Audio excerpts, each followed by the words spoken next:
It all started innocently enough. Scrolling through Instagram one evening, my thumb paused on a sponsored post. A charismatic young entrepreneur, beaming from a sun-drenched beach, claimed his investment strategy could turn €1,000 into €10,000 in just weeks. Intrigued, I clicked. The website was slick, filled with testimonials and impressive statistics. It all seemed so plausible. At the time, I was feeling the pinch of stagnant wages and rising living costs. The idea of growing my savings without the perceived drudgery of traditional investing was alluring. The thought of financial freedom, of escaping the rat race, took root in my mind. This wasn't greed, I told myself, it was taking control of my future. That night, I pored over the website, enthralled by the promises and the confident tone. The testimonials, complete with pictures of smiling individuals holding wads of cash, seemed authentic. Doubt whispered in the back of my mind, but the allure of easy money drowned it out. This could be my ticket to a better life, I thought, a chance to finally achieve my dreams. Contacting the company was surprisingly easy. I received a prompt response from a friendly account manager named David. He spoke my language, understood my financial aspirations, and patiently answered my questions. He wasn't pushy, which I found reassuring.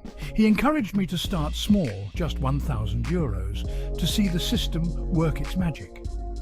Over the next few weeks, David called regularly, always upbeat and encouraging. He'd share success stories of other clients, further solidifying my belief in the system. My initial investment, as promised, showed a small profit.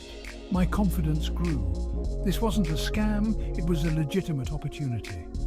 Driven by a potent mix of excitement and naive trust, I increased my investment, convinced I was on the fast track to wealth. David congratulated me, praising my financial acumen.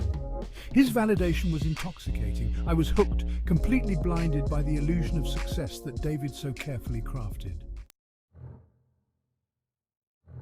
Looking back, there were red flags, subtle warnings that I, blinded by the promise of quick riches, chose to ignore. David, despite his claims, was always evasive about the specifics of the investment strategy. The promised detailed reports were vague and confusing. Friends and family, initially enthusiastic, expressed concern. "Are you sure this is legitimate?" they'd ask.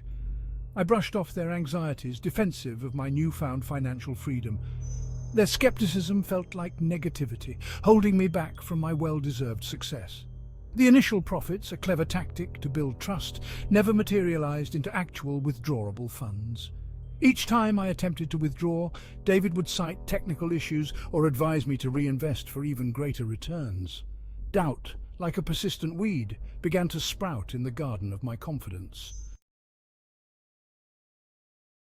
My world came crashing down with a single email. The investment platform, the website, everything vanished overnight. David, my friendly account manager, was gone, his number disconnected. The realization hit me with the force of a physical blow. It was a scam, all of it.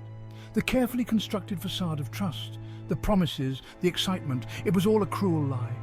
I had been played, skillfully manipulated by a con artist who knew exactly which buttons to push. Despair washed over me, followed by a wave of shame and anger. How could I have been so stupid? €35,000, my hard-earned savings, gone, wiped out. The dreams I had dared to dream, the future I envisioned, shattered. The weight of my naivety pressed down on me, heavy and suffocating. Lost in a fog of self-recrimination, I confided in a close friend. She listened patiently, her expression a mixture of concern and empathy. To my surprise, she wasn't judgmental. She understood the allure, the seductive power of a well-played con. She helped me see the psychological manipulation at play, the way the scammers preyed on my desire for a better life. She reminded me that I wasn't alone, that countless people fall victim to these sophisticated schemes. Her words, though painful to hear, were a lifeline. She encouraged me to report the scam to the authorities, to warn others, to turn my experience into a cautionary tale. Her support, her unwavering belief in me was the first step towards healing. The experience left me financially devastated and emotionally scarred, but it also taught me invaluable lessons about the importance of skepticism, especially when it comes to get-rich-quick schemes. I learned that if something sounds too good to be true, it probably is. I realized the importance of seeking advice from trusted sources, of not letting the fear of appearing foolish prevent me from asking for help. The experience also highlighted the dark side of social media, how easily persuasive messages can be used to exploit our deepest desires and vulnerabilities. While the financial loss stings, it pales in comparison to the emotional toll. But I refuse to let this experience define me. I will rebuild my life stronger and wiser, forever vigilant against the allure of false promises. My story is a cautionary tale, a reminder that even the most skeptical among us can fall prey to a well-crafted con. Stay vigilant, ask questions, and never be afraid to seek advice. Trust your gut. And remember, there are no shortcuts to real financial security.